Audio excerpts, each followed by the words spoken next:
Welcome. Let's look at bone. In this lecture, we will be highlighting the different functions of bone. We'll also be looking at the different types of bones that we have and also describing their features.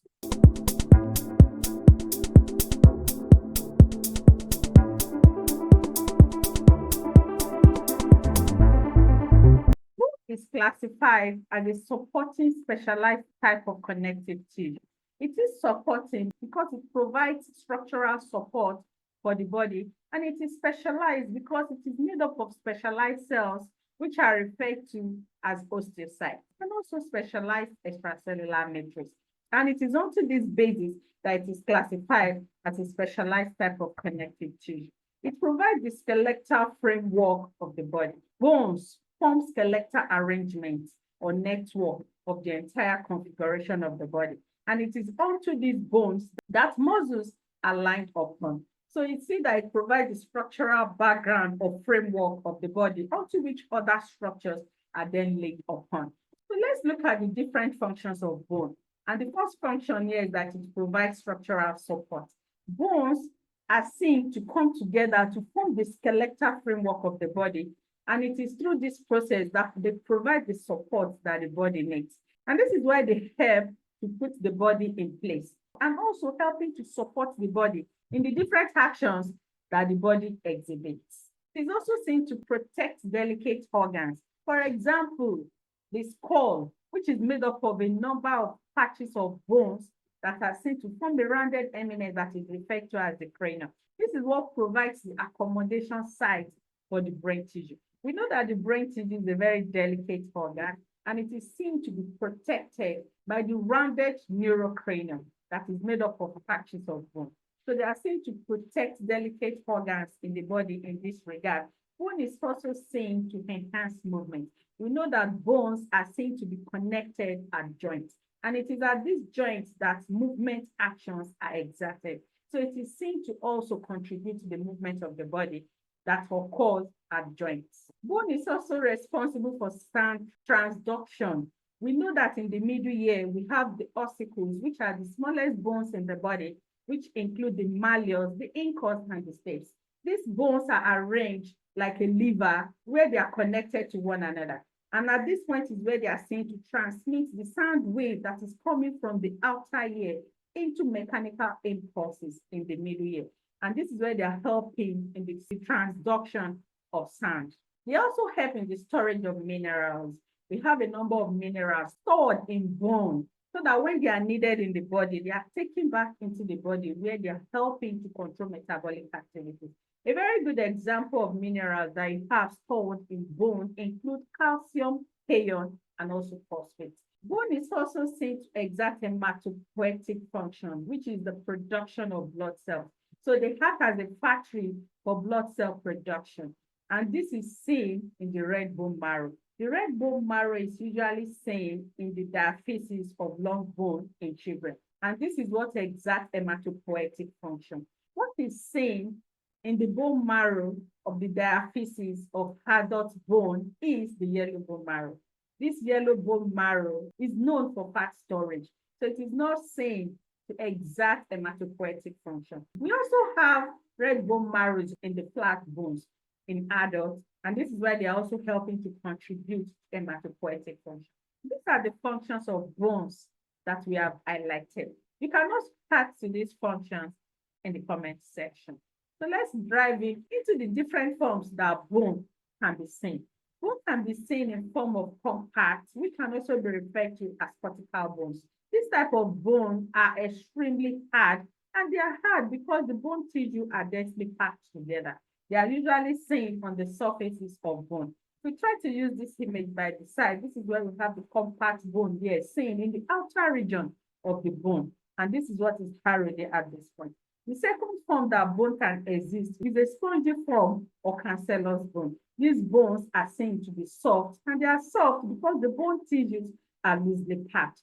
Where this type of bones are seen mainly are in the inner part of bone. And if you look at this image by the side, this is where we have the spongy or the cancellous type of bone. So you see that bones can either be seen to be in compact form or can be seen in a spongy form. where they are seen to have spaces within them because they are loosely packed. While in the compact bone, they are tightly packed, and this is why you see that the bone tissue are not seen with spaces within them. Let's drive further to describe the different types of bones that we have. Here we'll be looking at some specific details about the different types of bones. Bones generally can be classified based on their shapes. So the shapes of bone can be used to classify the type of bones that they have. The first class that we would be describing based on shape is the long bone. This long bone, just from mere driving deep into the name long, it means that this type of bone are seen to be longer along the vertical axis than the horizontal axis. And this is why they are seen to be long. A very good example of long bone is the humerus. We also have the tibia and also the femur. So these are classified as long bones. So this is the kind of presentation that you will see of a long bone. Structurally, long bone seen to have a shaft, which is referred to as the diaphysis. The shaft is seen as the central part. This is the part where the bone is handled. So we have the shaft along this region. And if you drive into the terminal ends, have the proximal epiphysis, which is at the top, and you have the distal epiphysis, which is below. You have two ends. You have one superiorly, and you have another one inferiorly. In between the diaphysis and also the epiphysis, you then have the metaphysis. So you have the proximal metaphysis here, also capped out in brain. Then you have the distal metaphysis here, also capped out in brain. So you see the different subregions of the bone as highlighted. Driving into each of these sub-regions, where we'll be highlighting their distinct features. If we go back to the diaphysis, we say that the diaphysis is also referred to as the shaft. It is this region from this point where this arrow is pointing to this lower region where this arrow is also pointing. So this diaphysis is structurally made up of compact type of bone, and this is what is arrowed there in blue. So we say that the form of bone tissue that is seen around the diaphysis is a compact type of bone. Remember, we tried to describe in our previous slide the different forms that bone can exist. We said that the compact bones are hard, and this is what is seen to be deposited along the diaphysis. This is what is seen to also be carried there at this point, which means that this point or this region of bone is seen to be hard. That is why when we crack on bone, shaft or the diaphysis is always seen to be hard. If we drive into the compact tissue that is deposited along the diaphysis, you see a central region, which is like a lumen or O that is created around this space. And this is referred to as the medullary cavity. This is what is harrowed there in green. This is like a space that is created around the central opening or cavity formed by the compact bone that is deposited around its outer region. So within this space, you have a cavity created. This cavity is not created for fun. It is created to accommodate the bone marrow. So within this space, we have the yellow bone marrow here, harrowed in purple. This yellow bone marrow is seen in adult bone. In children's bone, this yellow bone marrow is replaced by a red bone marrow, which of course is highly active and exerts hematopoietic function. In children, the medullary cavity accommodates the red bone marrow, while in adults, what we see in the medullary cavity is the yellow bone marrow. And we know that the yellow bone marrow, basically what they do is to store fat, which means that in adults, flat bones will be contributing to hematopoietic functions as a result of the deficit that is created by the yellow bone marrow that is contained within the medullary cavity. So this is what is seen around the space. Then if you go to the most external region, you have the periosteum. This is the periosteum here, carried in yellow. The periosteum is a thin fibrous membrane that covers the outer surface of the bone. And at this region, you have blood vessels and also nerves. And it is through the periosteum that the neurovascular structure will pierce through and driving into the tissues of the bone to supply the different subregions of the bone. The periosteum are absent only at regions where articulations are created.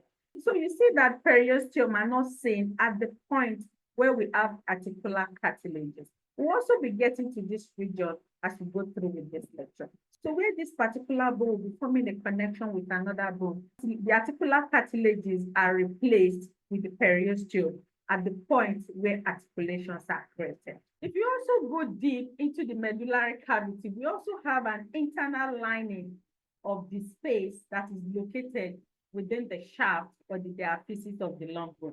And this is referred to as the angiosteum. This angiosteum is the inner lining of the inner surface of the medullary cavity. So we see that on the outside, we have the periosteum. On the inside, we have the angiosteum. So let's dive into the other sub-regions of the long bone. We said that we have the diaphysis at this central part. What at the edge, we have the epiphysis. In between the epiphysis and the diaphysis, we have the metaphysis. So let's dive into the pictures that we have within the metaphysis. Within the metaphysis, we have the epiphyseal line. This is the epiphyseal line here, carried in purple. This epiphyseal line is a remnant of the epiphyseal growth plate. The epiphyseal growth plate is a cartilaginous tissue that will become ossified as time progresses. Due to this ossification, there's going to be an elongation of bone along the vertical axis. So this is what is seen around the metaphysis. Also within the metaphysis, we have the red bone marrow. Within the metaphysis, the red bone marrow is contained within the spongy tissue. So we have a spongy type of bone also within the metaphysis. And within this spongy tissue is where we have the red bone marrow, which means that in adults, hematopoietic function is directed towards the metaphysis. So if you look at the metaphysis is seen to contain two distinct structures, which is the epiphyseal growth plate that becomes ossified to increase the length of bone. Then we have the red bone marrow that is metabolically active to exert hematopoietic function. Then if you drive further to the epiphysis, which is the proximal and the distal end of the long bone, you have the spongy bone. We have a spongy bone at the central part, then enclosed on the outside by the compact bone. And this is the kind of configuration that you have also at this inferior end. Then you have the articular cartilages that is carried in black.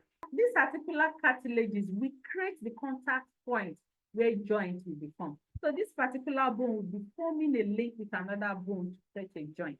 And at the point where they connect, the articular surface of these bones will be lined by articular cartilage. And this is what is carried at this point. Also at this inferior region, you also have articular cartilage because it will also be connecting with another bone at this inferior region. So this is the picture of a long bone as we have described the different sub-regions and also the features that they also present. We also have bones classified as a short bone based on their shape. And when a bone is classified as a short bone, it means that the vertical axis is the same as the horizontal axis. And this type of bones are seen in the wrist and also in the ankle. In the wrist, we have a collection of bones that are referred to as carpal bones. And this is what is carried there at this point. Also in the ankle, we also have the tarsal bone also within that space. These bones have the same orientation along its vertical and also horizontal axis. Structurally, what they are made up of are compact bones on both outer surface, and in between them, you have the spongy bone. So you have a spongy bone sandwiched in between two layers of compact bone. We also have flat bones. Just as the name implies, these bones are flat. They are also seen to contain spongy bones sandwiched also between two layers of compact bones. When you see flat bones, basically are in the scapula, which is the shoulder blade. You also have them as patches of bones that form the neurocranium, which include the frontal bone, the occipital bone, the parietal, and so on. We also have the sternum also formed as a flat bone. Then the last group of bones that we have are the irregular type of bones. And this is what is seen in the vertebrae, the ethmoid, and also the sphenoid. These bones are irregularly shaped. You cannot describe the particular shape that they fall under because they are irregularly shaped. And this irregular configuration is as a result of multiple ossification centers. Because they have several ossification centers, as the time then is modeled, it's going to be seen to present an irregular configuration. So these are the different types of bones that we have, and we'll try to describe their features in detail. So let's describe the types of bones that we have based on location. Basically, in terms of where they are located, we have the axial bones. The axial bones comprises of the skull, the spine, and also the rib cage. While we have the appendicular bones seen in the limbs, which include the upper limb and the lower limb. We also have the pelvis and also the shoulder girdle. Where we have the clavicle and also the scapula. Then we can also have bones based on how they develop embryologically. So we have the membranous bone, which are bones that develop from mesenchymal condensation. And this occur through intramembranous ossification. Flat bones are seen to form under this category. So when bone will develop from scratch from the mesenchymal cells are referred to as membranous bone. We also have the cartilaginous bone. From the name cartilaginous, these are bones that were previously in form of cartilage before they become ossified from bone. So we have bones that are formed from pre-cartilaginous model. So when you have this kind of presentation occurring through endochondral ossification, you say that this is the cartilaginous type of bone. And this is seen mainly in long bones that you have in the upper limb, the lower limb, and also the thoracic cage. We try to use this image by the side. You see that this structure is cartilaginous model.